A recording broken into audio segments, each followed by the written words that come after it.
Baiklah, Assalamualaikum warahmatullahi wabarakatuh. Selamat siang Bapak Ibu semuanya. Terima kasih atas kehadiran Bapak Ibu pada siang hari ini untuk mengikuti kegiatan diseminasi modul 1.4 budaya positif. Nah, kegiatan ini tujuannya adalah untuk menyampaikan informasi terkait apa yang sudah saya dapatkan selama mengikuti kegiatan pendidikan guru penggerak angkatan 10. Nah, kegiatan ini adalah salah satu bentuk tugas yang wajib kami selesaikan, yang mana tugasnya itu adalah berbagi praktik baik untuk rekan guru yang lain. Selanjutnya, Bu. Nah, terkait budaya positif yang saya akan sampaikan hari ini adalah tentang modul 1.4 yang membahas budaya positif. Kemudian, budaya positif yang akan saya sampaikan di sini adalah tentang konsep inti dari budaya positif. Di sini bisa Bapak dan Ibu lihat, budaya positif itu ada 8. Yang pertama, perubahan paradigma belajar. Yang kedua, disiplin positif. Yang ketiga, nilai-nilai kebajikan. Yang keempat, kebutuhan dasar manusia. Yang kelima, motivasi perilaku manusia. Yang keenam, posisi kontrol guru. Ketujuh, keyakinan kelas. Dan yang kedelapan, segitiga restitusi. Jadi kedelapan konsep ini yang akan saya sampaikan pada siang hari ini. Yang pertama mengenai paradigma belajar, perubahan paradigma belajar. Pembelajaran dengan paradigma baru itu merupakan pembelajaran yang dirancang berdasarkan prinsip pembelajaran berdiferensiasi.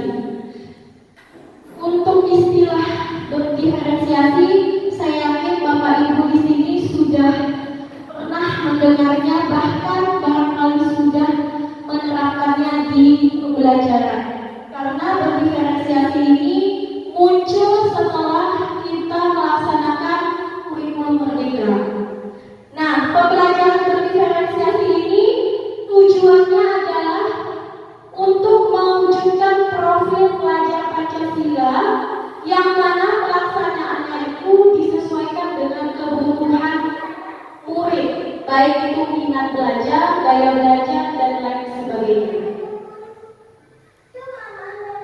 Selama ini dalam proses pembelajaran kita seringkali melakukan miskonsepsi atas teori kontrol. Nah, di sini ada beberapa contoh. Misalnya yang pertama, ilusi guru dalam mengontrol murid. Jadi pemahaman seperti ini sangat sering sekali kita temui, yang mana guru itu sebagai pengontrol murid. Yang kedua, ilusi bahwa semua penguatan positif efektif dan bermanfaat. Ini kaitannya dengan pemberian penghargaan dan hadiah. Nah, bahwa pemberian penghargaan atau reward itu bisa dikatakan memberikan penguatan positif yang efektif. Ternyata itu adalah sebuah miskonsepsi. Selanjutnya, ilusi bahwa kritik dan membuat rasa bersalah mampu menguatkan karakter. Ini juga sering terjadi di sekolah ketika murid melakukan kesalahan, guru memarahinya dan membuat siswa itu merasa bersalah. Dan selanjutnya adalah ilusi bahwa orang dewasa itu berhak memaksa anak-anak. Ini juga sebuah miskonsepsi dalam teori kontrol. Nah, di sini Bapak Ibu bisa lihat ada tabel terkait stimulus respon melawan teori kontrol dengan pandangan tentang dunia. Ini ada beberapa poin kita bahas, misalnya terkait dengan realitas kebutuhan kita yang sama. Ini berdasarkan stimulus respon tentang dunia. Tetapi berdasarkan teori kontrol, kebutuhan anak-anak ini berbeda.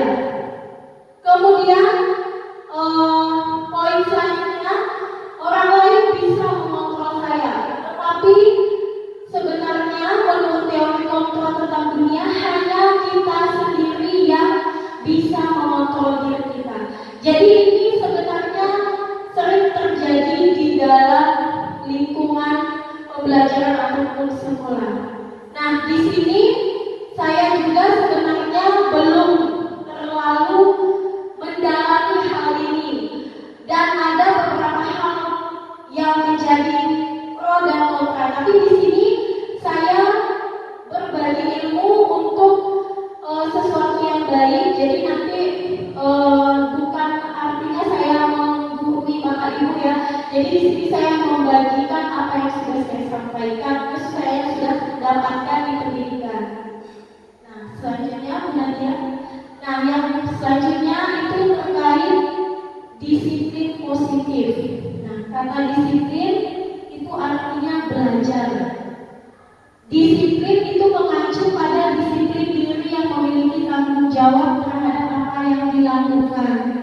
Kemudian disiplin positif ini merupakan salah satu cara untuk menerapkan disiplin yang tujuannya untuk menumbuhkan kesadaran serta memberdayakan murid tanpa imbalan, penghargaan, ancaman ataupun hukuman. Nah, sebagai pendidik kita tujuannya adalah menciptakan murid yang memiliki disiplin diri sehingga mereka bisa berperilaku pada nilai-nilai kebajikan dan memiliki motivasi intrinsik. Motivasi intrinsik ini adalah motivasi yang berasal dari dalam diri murid tersebut untuk berperilaku ke arah yang lebih baik.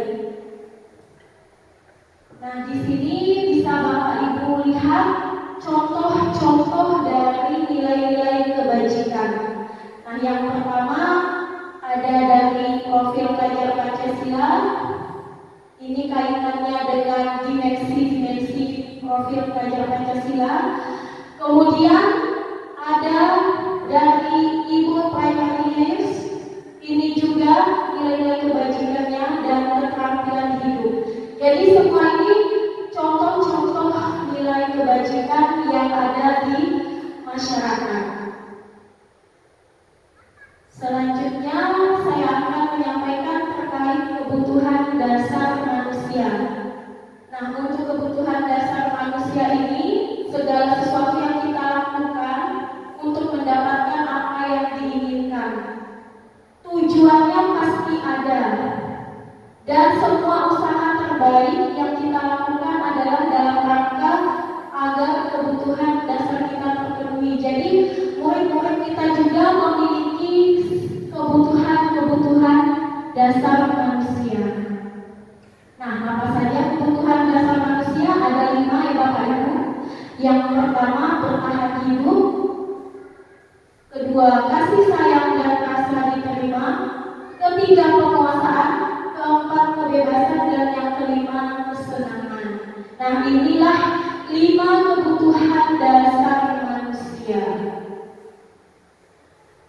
Kemudian motivasi perilaku manusia. Nah, di sini bisa Bapak Ibu lihat motivasi ada 2 macam. Yang pertama motivasi ekstrinsik. Motivasi ekstrinsik artinya motivasi yang tumbuh bersumber dari hal di luar diri sendiri. Sedangkan motivasi intrinsik itu berasal dari diri kita sendiri. Nah, untuk motivasi ekstrinsik ini biasanya untuk menghindari ketidaknyamanan atau hukuman. Contohnya, misalnya murid melakukan pelanggaran atas aturan sekolah, kemudian kita berikan hukuman, dan selanjutnya siswa tersebut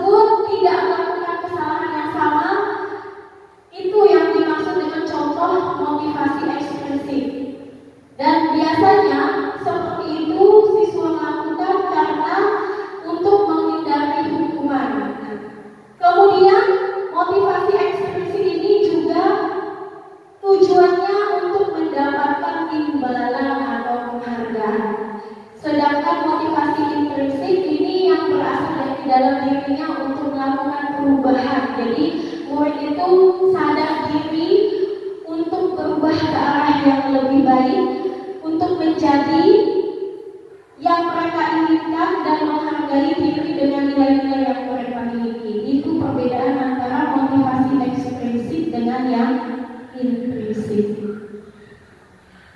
Nah, ini bisa Bapak Ibu lihat terkait dengan hukuman, konsekuensi, dan restitusi. Jujur, biasanya kalau saya pribadi yang saya sering dengar dan sering terapkan antara dua saja, yaitu hukuman dan konsekuensi. Sedangkan untuk yang restitusi ini baru saya dapatkan ketika melaksanakan pendidikan guru penggerak. Ternyata selain hukuman, konsekuensi ada yang namanya restitusi. Nah, di sini bisa Bapak Ibu lihat apa perbedaan antara hukuman, konsekuensi, dan restitusi. Contohnya, kita ambil contoh misalnya hukuman. Nah, hukuman ini sifatnya tiba-tiba. Kemudian bisa saja melukai murid. Melukai ini tanda kutip perasaannya ya. Kemudian kalau konsekuensi itu sudah diketahui dan masuk akal. Sedangkan untuk restitusi itu berupa ajakan untuk menyelesaikan masalah yang sudah dilakukan oleh murid. Nah, contoh lainnya, dampak hukuman itu kalau pada siswa misalnya marah, yang ketika tadi murid melakukan kesalahan, gurunya marah, kemudian murid menjadi merasa bersalah, lalu rendah diri dan mengasingkan diri. Sedangkan untuk konsekuensi, murid itu bisa saja kehilangan hak, tetapi dia punya waktu jeda untuk seorang diri, jadi untuk memikirkan kesalahan-kesalahannya, dan ada penahanan atau detention. Sedangkan restitusi, murid itu tidak kehilangan waktu, tapi bisa bersemangat untuk melakukan perbaikan diri. Nah, dan yang terakhir, hukuman itu bisa membuat murid menyembunyikan kesalahan. Dan ini sudah pasti kita semua yang ada di sini pernah berada di kondisi tersebut. Lalu kalau konsekuensi itu, anak bisa belajar dari taat peraturan. Sedangkan restitusi itu guru mendampingi murid untuk memecahkan masalah yang dia buat. Nah, itu perbedaan antara hukuman, konsekuensi, dan restitusi. Nah, hukuman ini adalah identitas gagal, sedangkan identitas sukses itu konsekuensi dan restitusi. Selanjutnya saya akan membahas tentang 5 posisi kontrol guru. Nah, menurut saya selama saya mendapatkan ilmu ini, saya paling tertarik itu dengan bagian posisi kontrol guru. Nah, posisi kontrol guru itu ada 5. Yang pertama, sebagai penghukum. Yang kedua, sebagai pembuat merasa bersalah. Yang ketiga, sebagai teman. Yang keempat, sebagai pemantau. Dan yang kelima, sebagai manajer. Nah, manajer, dia bukan manajer SK ya Pak ya. Oke, bisa dilanjutkan Miss. Nah, kalau penghukum pasti Bapak Ibu sudah paham lah ya. Sebagai guru, sebagai penghukum. Misalnya anak telah berangkat ke sekolah, disuruh mungut sampah, walaupun sebenarnya hukumannya positif ya Bapak Ibu, tetap saja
sebagai posisi pembuat rasa bersalah.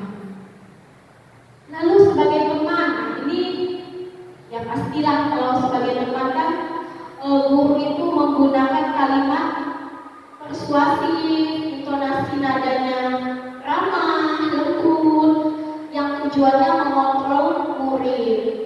Biasanya kalimat yang keluar itu, ayo belajar demi Bapak loh. Nah, seperti itu. Ya sudah, kali ini tidak apa-apa ya, Ibu maafkan kesalahanmu. Nah, ini contoh pernyataan yang dikeluarkan dari posisi kontrol guru sebagai teman. Lalu sebagai pemantau, nah kalau pemantau ini guru yang selalu mengawasi murid dan bertindak sesuai pada peraturan sekolah.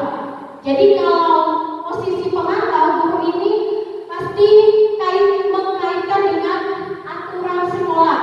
Contohnya, peraturannya apa yang telah kamu lakukan, konsekuensinya apa. Jadi kaitannya lebih cenderung memberitahukan siswa tentang aturan sekolah. Itu untuk posisi pemantau. Dan yang terakhir, nah ini manajer, ya. Kalau sebagai manajer itu guru mendukung murid untuk menemukan solusi atas permasalahannya sendiri. Lalu guru juga mempersilahkan murid mempertanggungjawabkan perilakunya. Dan guru juga mendukung murid untuk mandiri dan bertanggung jawab. Lalu penyelesaian masalah, posisi kontrol manajer ini akan menggunakan restitusi. Nah, restitusi ini dia ada 3 tahapan dalam melaksanakan restitusi. Nah, contoh pernyataan kalau dari guru sebagai manajer, apa yang kita yakini? Nah, ini terkait dengan keyakinan kelas yang sudah dibuat. Lalu apa rencana untuk menyelesaikan masalah ini? Nah, seperti itu penerapan dalam posisi kontrol manager. Jadi bisa dikatakan lebih bijak, lebih merangkul siswa walaupun siswa tersebut melakukan kesalahan. Nah, ini contoh-contoh penerapan dalam posisi kontrol guru. Ini ada sebuah kasus, misalnya murid tidak memakai atribut lengkap. Nah, kalau sebagai penghukum, guru akan menghukum yang jelas. Sedangkan kalau pembuat rasa bersalah, pernyataan yang keluar, kamu selalu mengecek. Kalau sebagai teman, ya sudah, tidak apa-apa, lain kali jangan seperti ini lagi ya. Lalu sebagai pemantau, kamu sudah melanggar aturan sekolah, jangan lagi diulangi. Itu sebagai pemantau. Dan yang terakhir sebagai manajer. Biasanya kalau manajer itu, apakah kamu tahu kesalahanmu? Bagaimana cara kamu memperbaiki kesalahanmu? Jadi guru sebagai manajer ini mengajak murid untuk berpikir dalam menyelesaikan permasalahannya sendiri. Itu kuncinya di situ. Nah, setelah ini bisa kita renungkan sejenak sama-sama. Selama ini posisi kontrol kita itu sebagai apa? Kalau kasusnya, coba next. Nah, kalau pernyataannya yang kita keluarkan seperti ini posisi kontrol sebagai apa? Saya kecewa dengan kamu, itu posisi kontrol guru sebagai apa? Penghukum, pembuat rasa bersalah, pemantau, manajer, atau teman? Kalau pernyataan seperti ini, pembuat masalah. Enggak, secara penghukum itu apa? Pembuat rasa kecewa. bersalah, ya benar. Selanjutnya, nah, kamu tidak pernah benar melakukannya. Ini kontrol guru sebagai apa pernyataan ini? Pemantau.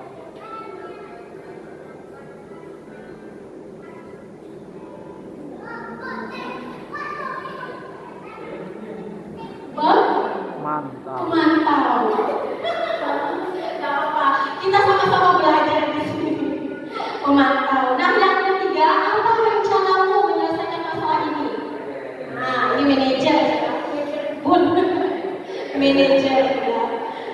Ayolah lakukan demi Bapak Ibu ya. Nah, teman ini. Dan yang terakhir, kamu tidak akan mendapatkan nilai jika tidak mengerjakan tugas. Nah, jadi saya yakin sebenarnya secara umum Bapak Ibu sebenarnya sudah tahu, tetapi istilah-istilahnya saja yang mungkin baru didengar. Nah, selanjutnya keyakinan kelas. Mengapa keyakinan kelas dan bukan peraturan kelas? Jadi sekarang itu sering menggunakan istilah keyakinan kelas, bukan lagi peraturan kelas ya. Nah, apa alasannya? Yang pertama, nah, keyakinan kelas itu pernyataan yang universal. Kemudian dibuat dalam pernyataan positif dan mudah diingat. Lalu keyakinan kelas itu sesuai dengan kondisi kelas. Dan yang paling utama, keyakinan kelas itu dibuat dengan melibatkan semua warga sekolah. Kalau peraturan kelas itu kan yang buat biasanya pihak sekolah atau wali kelas. Kalau keyakinan kelas, wali kelas bersama siswa-siswanya yang membuatnya. Jadi itu perbedaan utama antara keyakinan kelas dengan peraturan kelas. Nah, ini contoh-contoh keyakinan kelas ya Bapak Ibu. Banyak di Google, saya juga dapatnya dari Google ini. Nah, jadi ini contoh-contoh keyakinan kelas yang bisa diterapkan di kelas. Dan ini pasti berdasarkan hasil diskusi dengan wali kelas dan juga murid-muridnya.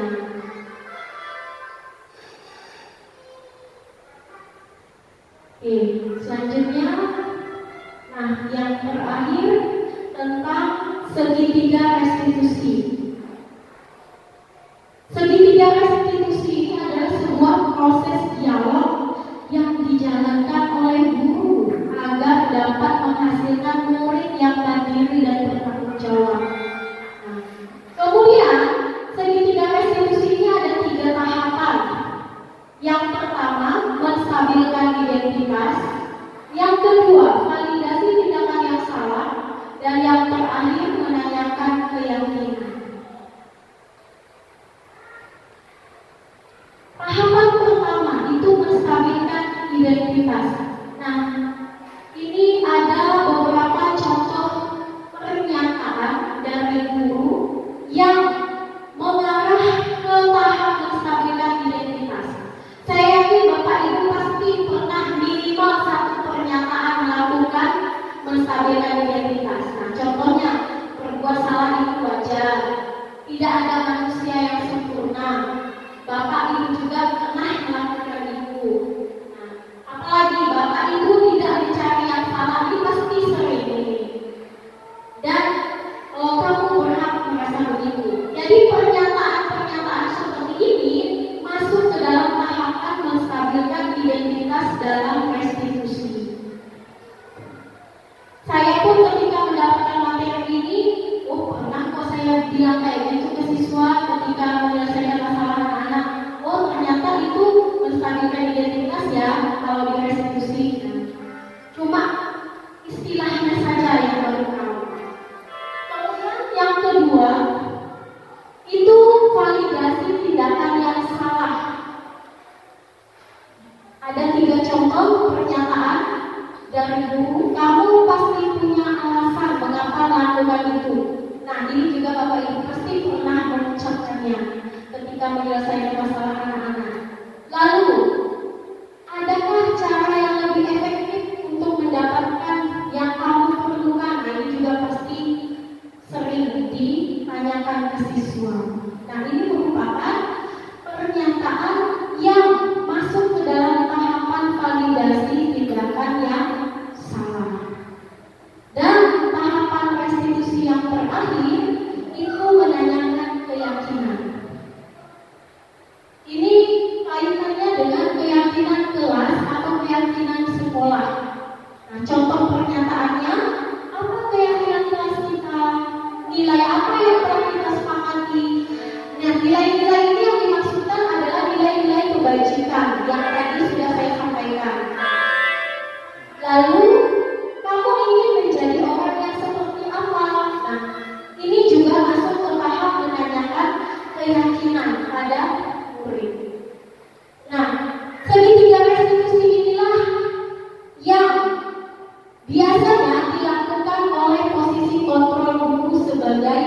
manajer.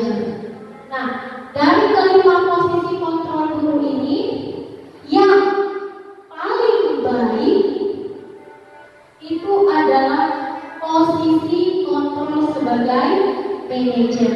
Karena di situ kita menyelesaikan masalah tidak sepihak, melainkan kedua belah pihak dan lebih diutamakan pihak murid. Jadi kita membimbing murid dalam menyelesaikan masalahnya sendiri. Nah, seperti itu ya Bapak Ibu. Oke, dalam penerapan program disiplin positif, guru itu harus memiliki standar kepribadian profesional dan sosial yang baik. Ini kaitannya dengan nilai dan peran guru. Kemudian guru itu bisa mampu merefleksikan dirinya dalam posisi kontrol saat ini. Bagaimana perjalanan dirinya sebagai alumni yang menuntun murid-muridnya menjadi insan yang mandiri, merdeka dan bertanggung jawab. Jadi pernyataan ini adalah mengarah ke tujuan pendidikan menurut Ki Hajar Dewantara. Karena sejatinya kurikulum merdeka ini tujuan pendidikannya adalah mengacu kepada Ki Hajar Dewantara. Nah, seperti itu ya Bapak Ibu. Dan saya dan juga beberapa teman-teman calon penggerak lain itu sebenarnya terhadap 5 posisi kontrol tadi masih ada pro dan kontra, terutama kayak hukum itu ada yang pro, ada yang masih kontra. Karena kan kenyataannya kalau kita menghukum anak-anak juga disesuaikan dengan kesalahannya, kadang juga hukuman yang positif. Nah, tetapi tetap menurut yang saya peroleh, menurut Ki Hajar Dewantara, memang tidak baik untuk menghukum murid seperti itu. Walaupun pada kenyataannya saya pribadi juga masih ada kontra di dalam teori ini dan masih dalam penerapannya bisa dilihat juga rekan-rekan SMP juga saya masih menghukum anak-anak, tapi dengan hukuman yang positif lah seperti itu ya Bapak Ibu. Nah, sampai di sini ya Bapak Ibu yang bisa saya sampaikan. Jadi di sini sekali lagi saya bukan untuk menghukumi Bapak Ibu, saya hanya berbagi apa yang saya dapatkan. Kemudian saya juga ingin mengetahui sudut pandang Bapak Ibu terkait dengan materi yang saya sampaikan. Oke, saya akhiri. Wassalamualaikum warahmatullahi wabarakatuh. Saya kasih waktu jika misalnya ada Bapak Ibu yang ingin bertanya. Silakan Bapak Ibu kalau ada yang mau ditanyakan. Pak Eko mungkin? Dosa dengan Pak Eko. Bu Ima, ada yang mau ditanyakan? Oh iya, ini Pak Kepsek nih, ada nggak mau ditanyakan? Ayo, Bu Andini.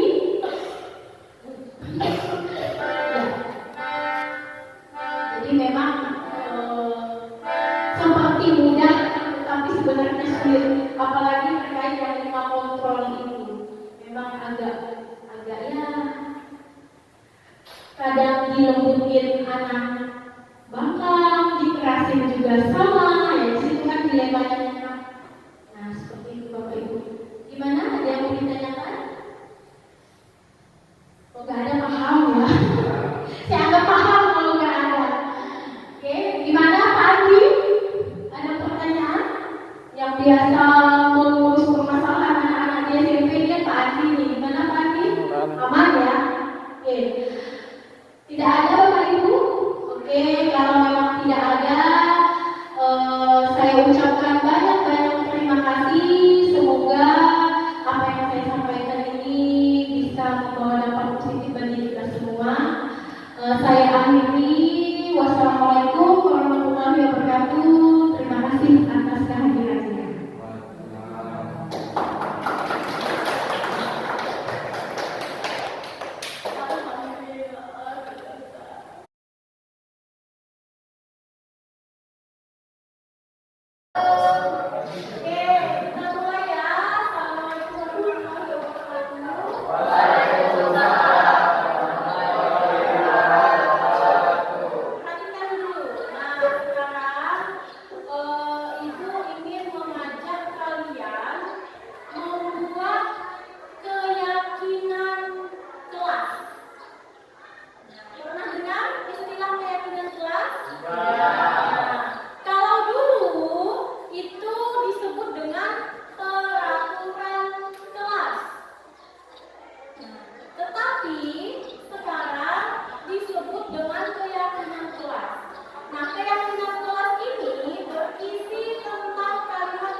kemudian menegur guru ketika masuk ke dalam kelas, dan lain sebagainya.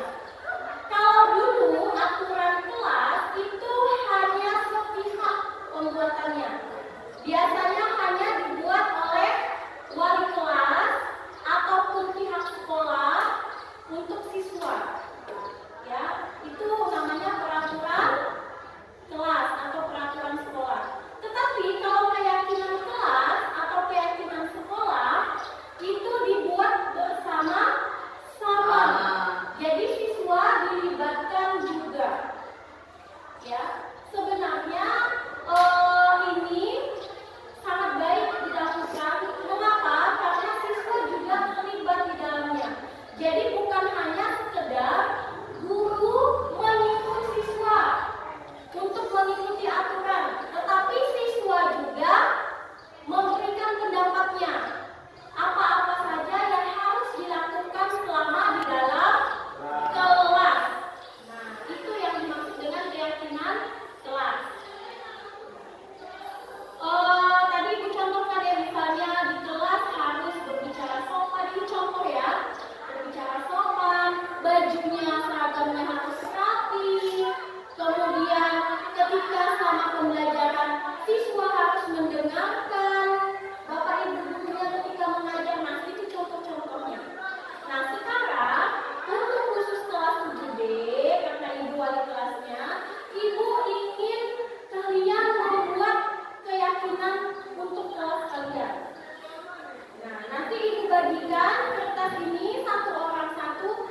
Kalian tuliskan keyakinan kelas apa saja yang ingin kalian buat agar kelas kita bisa menjadi kelas yang baik, kelas yang rapi, kelas yang bagus, dan lain sebagainya.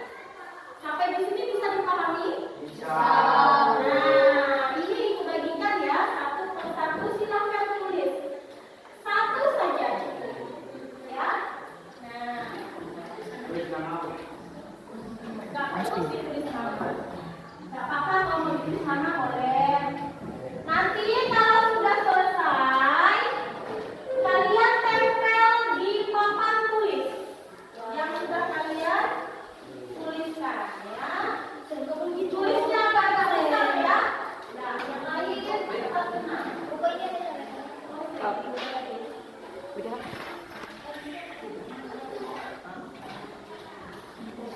jadi kalau misalnya sudah selesai, bisa ditempel di papan tulis. Tulisnya agak besar ya. Jadi ini keyakinan kelas yang kita sepakati bersama.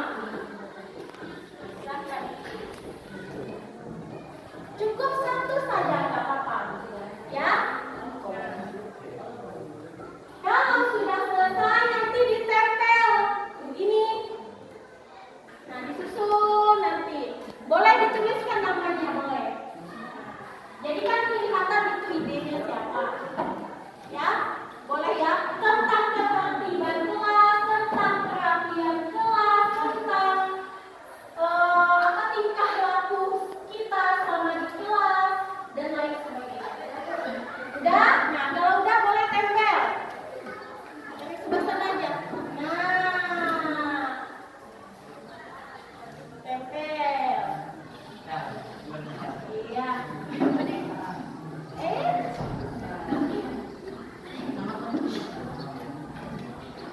Nanti kita dari hasil yang kalian tuliskan, nanti kita bisa lihat. Kita tarik kesimpulan poin-poin apa saja yang akan menjadi keyakinan kelas kita. Tempel lagi. Ya. Nah. Ayo.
Dah, kembali. Nah, kemudian kita lihat ini ada punyanya Vanessa. Nah, dari Vanessa, guru masuk, siswa memberikan salam. Kita tulis dulu. Artinya yang pertama mengucapkan, memberikan salam. Kemudian ini Sela, jangan ribut di kelas. Oke.